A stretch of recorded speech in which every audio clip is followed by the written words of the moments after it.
Taking stock of Heritage Month, we met up with South African photography icon Fanie Jason and his son Leeroy. They gave us a glimpse into the inspiring eye of their cameras. Fanie, can you remember the moment when your passion for photography was born? One day I was just walking in the street, saw people running, and then came to fetch my camera and find out in the church there was a hell of a church fight. And I just did photographs.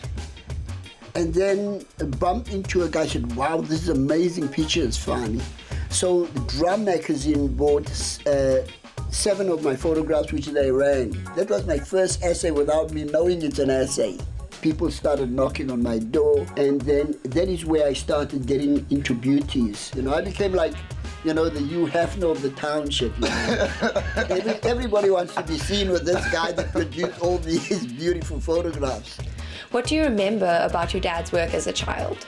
The images that I remember from my father was images that he used to take back at his house, and he would take photos of me and my sister as models, and they would just, my mom and my dad would dress us up like dolls and take photos of us, and we have the whole series of it, and that's when I realized also how important photography is as growing up and just watching yourself grow. Whether it's capturing striking images close to home or of high-profile leaders and other famous faces, Fanie's work has allowed him to travel the world. Fanie, you've become one of the most respected photographers of our time. Beyond the awards, what are your fondest memories? I got a call from a magazine once called Globe in New York, asking me, they said Oprah was in town, is there any way that I could keep an eye on her? I watched Oprah, she was staying in the Mount Nelson Hotel at the time, so I followed her unobtrusively, 4 cars behind her. Then she went into Langa. They got off the car and Oprah asked me, now how do you know that I'm here? You're the only photographer here. So I said, no. Pretty much, because he was the only photographer just like taking photos of Oprah walking around. I said, no, you see that shack there, that's my house. I saw you through the window, you know. I saw you through the window. And then I said to her, no, come in. So I took them around. I ended up being the tour guide. The tour guide. Then Mandela had a banquet where all these stars were. Oprah came to me. She said, yeah, the photographer of the shack, I see you are here again. Man, you have got a way of finding your way to very high places. How do you manage? But tell me more about your story. Fanie was once hailed in a New York Times profile as our first South African paparazzi photographer, but in a positive way. If you put down, like for instance, this of Princess Diana and Mandela, this was during where she was coming to her brother because she was going through a divorce. So both of them were standing there very depressed. Diana was very depressed, so I thought, this is just your usual photo op, and you know, nobody's in meet and greet, and I said to Mr. Mandela, President Mandela, is there any way that you can kiss Diana on the cheek?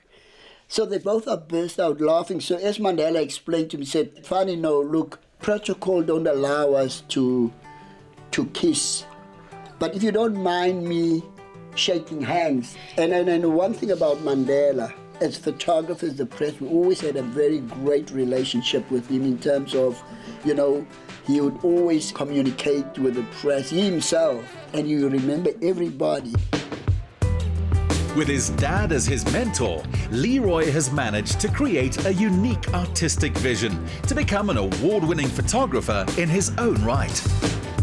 How does your photography differ from your dad's? There is the distinctive stuff that he's done, but I try and commercialize it. That's why I use like a lot of lighting, and I went once into a series where I did a photographic series for a Japanese clothing brand, and I went into the township and I took my dad's series of the horse and cart, but I commercialized it, so I made it look trendy and like really cool, but yet creatively different, because that was the basis. The basis is real stories, and then add on into like this commercial spin to it.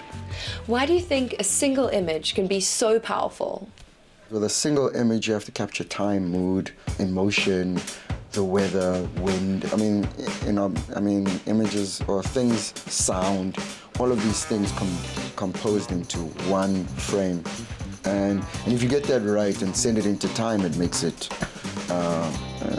you immortalize that moment. And that's why it's important. It's clear that your dad's been a mentor, a teacher, and a guide to you. It's hard to deny it. Listen to all those stories. I also wanted to tell stories too. So we're kind of doing the juxtaposition of where we've been and where we are. Where photography is going. Nowadays, you've got easy access. You are on Twitter constantly. Yeah. You're on Facebook. You're on Instagram. One thing another photographer told me, the minute you're on top, that is when the work starts. Like father, like son. And with Fanie and Leeroy Jason, it's clearly a relationship built on the foundation of mutual respect and inspiration.